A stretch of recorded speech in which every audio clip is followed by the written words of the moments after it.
You picture wealth as a number in a bank app, a house, a car, maybe a watch you don't actually need. Now delete all of that. Delete money itself. Delete banks, jobs, houses, cars, and every object you own. You are standing in a river valley 30,000 years ago, wearing an animal hide, and somehow, in this world with none of the things you associate with being rich, you can still be one of the richest people alive. The question is what that would even mean, and the answer is stranger and darker than you think. Here's the myth almost everyone believes without ever questioning it. Ancient hunter-gatherers were all equal. No rich, no poor, just small bands sharing everything, living in some kind of primitive fairness that modern society destroyed. It's a comforting story. It shows up in documentaries, in books, in casual conversation, and it is only partly true. Because when archaeologists actually dig into the ground, the evidence tells a very different story. Some ancient humans were buried like nobodies, tossed into a shallow pit with nothing. Others were buried like kings. You'd assume at that point that everyone was equally poor. That's the story most of us grew up believing. But that story is wrong, and the ground itself is what proves it. In 1972, in a field near the Black Sea in modern-day Bulgaria,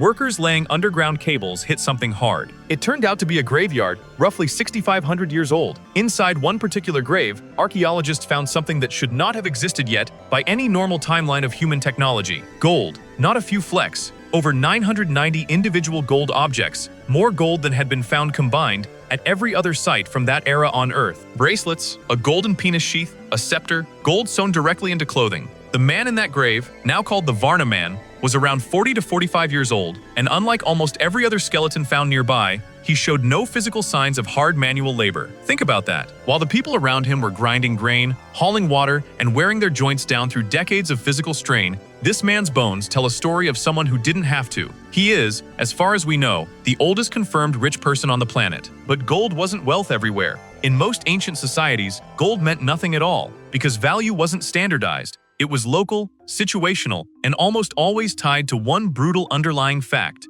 How hard was this thing to get, and how many hours of human labor did it represent? Take the Sunghir burial site in Russia, roughly 34,000 years old. 2 children were found there, wrapped in garments covered in thousands of individually carved ivory beads. Researchers have estimated that a single bead, carved by hand from mammoth ivory using stone tools, could take up to an hour to make. Multiply that by thousands of beads. You are looking at years of accumulated labor, poured into 2 children's burial clothes. Somebody, or more likely an entire community, decided that these 2 young lives were worth an almost unthinkable investment of collective time. That is what wealth actually was, before money existed. Not a number, a physical record of labor, of access, of who could command the effort of other human hands. And it shows up again and again in the archaeological record, wearing different disguises depending on where you look. Sometimes wealth was fat. In a world where starvation was one bad season away, the ability to consistently access fatty, calorie-dense meat, the marrow, the organs, the richest parts of a large kill, was the difference between surviving winter and not. The best hunters, or the people who controlled access to the best hunting grounds, effectively controlled the most valuable currency that existed, calories you could count on. Sometimes wealth was distance. Archaeologists have found seashells, specifically a type called dentalium, buried with bodies hundreds of kilometers from any coastline. Someone, or some chain of someones, carried those shells inland through trade networks that stretched across entire regions. Owning something that had traveled that far, something your neighbors could never get on their own, was a way of silently announcing your reach, your connections, your place in a network most people never touched. Obsidian did the same thing. It's a volcanic glass, sharper than steel when freshly broken, and it only forms in specific geological locations. Finding obsidian tools hundreds of kilometers from the nearest volcano tells you that some individuals, some families, some groups had trade relationships extensive enough to move rare material across a landscape most people would never personally cross in their lifetime. Then there's a wealth marker that is almost uncomfortable to think about. Your own body could be a status symbol, in the most literal way possible. Around 5,300 years ago, a man now known as Ötzi died in the Alps and was preserved in ice. When researchers examined his equipment, they found a copper axe. At that point in history, copper was almost impossibly rare and difficult to produce, requiring specialized knowledge of mining and smelting that very few people had access to. Owning a copper axe at that moment in time was roughly equivalent to owning a private jet today. Ötzi's body itself also carried something else entirely. Over 60 tattoos, mostly clustered around joints affected by degenerative conditions, likely applied as a form of therapeutic treatment. His wealth and his suffering were tattooed onto the same skin. And here's where it gets genuinely dark. Wealth didn't just buy comfort, it bought better bones. Skeletal remains from unequal ancient societies show a measurable divide between the elite and everyone else. Researchers studying certain Bronze Age populations found that individuals buried with rich grave goods were, on average, taller, had fewer growth interruptions in their bones called Harris lines, which formed during periods of malnutrition or disease, and showed less physical evidence of hard manual labor. Meanwhile, individuals buried without goods,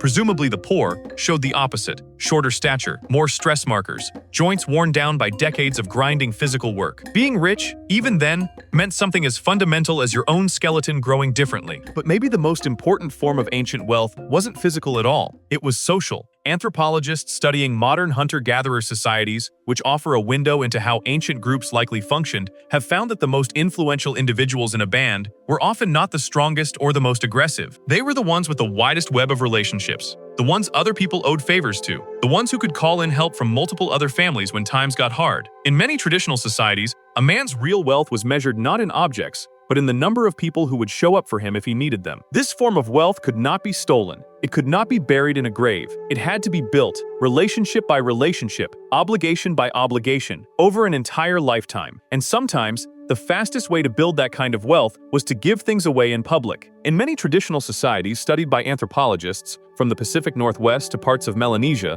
there existed a strange and almost paradoxical economic ritual. A wealthy individual would host an enormous feast and then deliberately give away, or even destroy, a massive portion of their own accumulated resources in front of the entire community. It sounds like the opposite of getting rich. It wasn't. Status in these societies wasn't just about what you hoarded, it was about what you could afford to lose. A man who could kill 3 fat animals, throw a feast for 200 people, and still have food left over, was making an announcement more powerful than any pile of gold sitting quietly in a hole in the ground. He was proving, publicly and unmistakably, that scarcity simply did not apply to him the way it applied to everyone else. This is sometimes called a big man system, and versions of it likely existed far back into prehistory. The wealth wasn't kept. It was spent, loudly, in front of witnesses, because the real prize wasn't the food itself, it was the obligation created in everyone who ate it. Every guest at that feast now owed something back. Debt, disguised as generosity, was one of the oldest forms of power humans ever invented.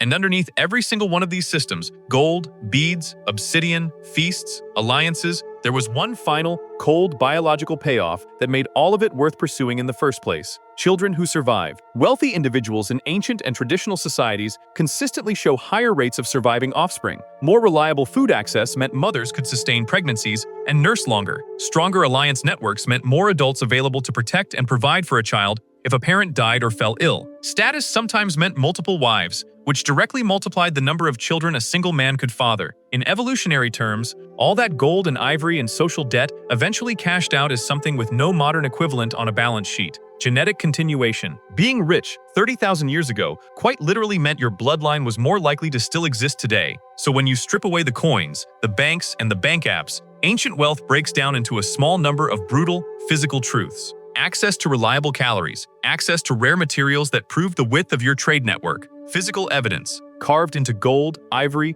or your own bones, of how much human labor other people were willing to spend on you, and a web of relationships wide enough to survive disaster. None of it was equal. None of it was fair. The comforting myth of the perfectly egalitarian ancient human collapses the moment you actually look at what's buried in the ground. Some people got shallow, empty graves. Others got gold, thousands of hand-carved beads, and skeletons that never had to break their backs to survive. The tools have changed completely. Gold, ivory beads, and dentalium shells became stocks, real estate, and bank accounts. But the underlying question being answered, who gets access to enough and who doesn't, is exactly the same question your ancestors were answering 6,500 years ago, standing in a field that is now underneath a city in Bulgaria, deciding how much gold one dead man deserved to take with him into the ground.